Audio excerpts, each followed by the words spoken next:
Donald Trump has told a rally at a U.S. steel plant in Pennsylvania that he intends to double U.S. steel import tariffs to 50%. Announcing today between U.S. Steel and Nippon Steel, he also just made an announcement of an expansion of the existing 25% tariffs that were imposed on steel. He just doubled tariffs on all steel imports from 25% to 50%. U.S. President Donald Trump has announced a sharp increase in tariffs on steel and aluminum, raising them from 25% to 50%.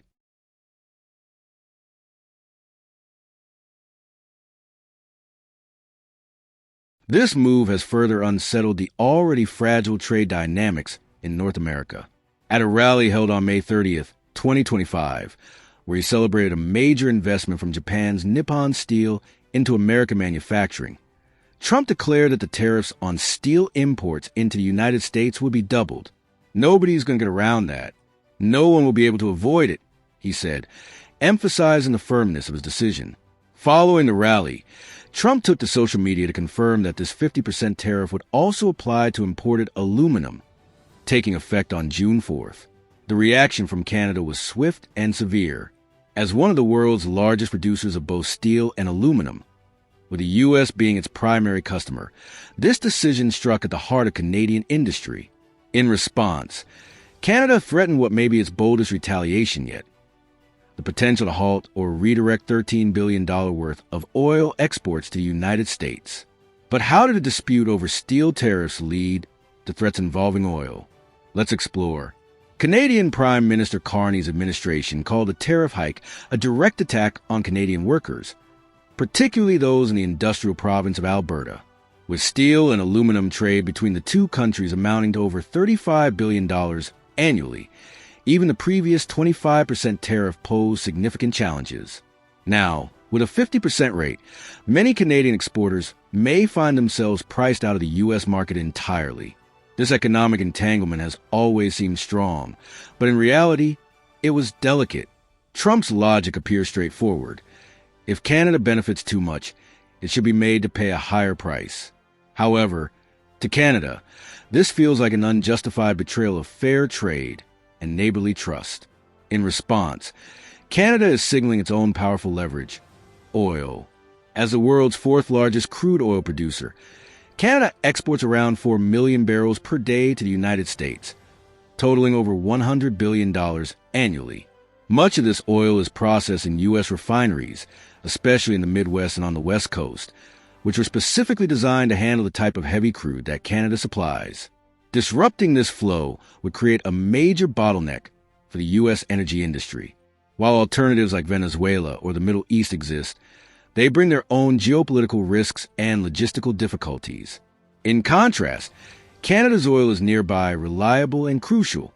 Though Canada's threat to cut off oil has long been seen as unlikely, due to the country's own reliance on U.S. markets, recent expansions like the Trans Mountain Pipeline have changed the equation.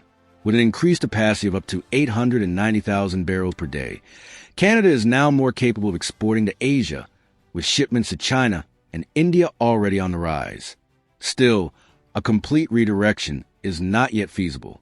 Trans Mountain's expanded capacity is not fully operational, and contracts with Asian buyers are still in development. Selling oil overseas also involves higher transportation costs and complex logistics. For now, the U.S. remains Canada's primary customer. But if the tariffs persist, Canada may indeed take dramatic action. Not necessarily a full shutdown, but perhaps quotas or new taxes. Such a move would rattle the U.S. economy.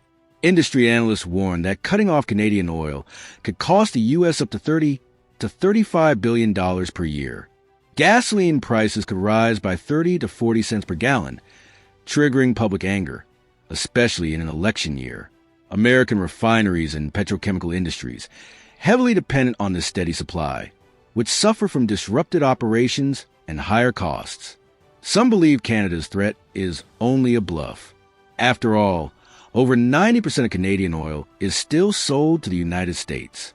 Turning off that tap could deeply hurt Canada's own economy, risking job losses in Alberta and a decline in government revenue.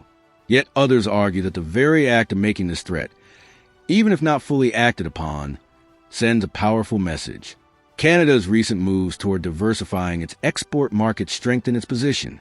LNG projects and expanded port access on the Pacific coast are creating new trade routes to Asia. While the transition is gradual, it marks a strategic shift away from dependence on a single market. Trump's tariff decision, meanwhile, puts many American industries at risk, especially construction and automobile manufacturing, both of which rely heavily on Canadian steel and aluminum. What was once seen as an unshakable supply chain is now under serious threat. Canada's message is clear. If you try to strangle our economy, we have the means to cut off your oxygen. Though some observers still hope this is just a temporary standoff, the stakes are high, and numbers don't lie.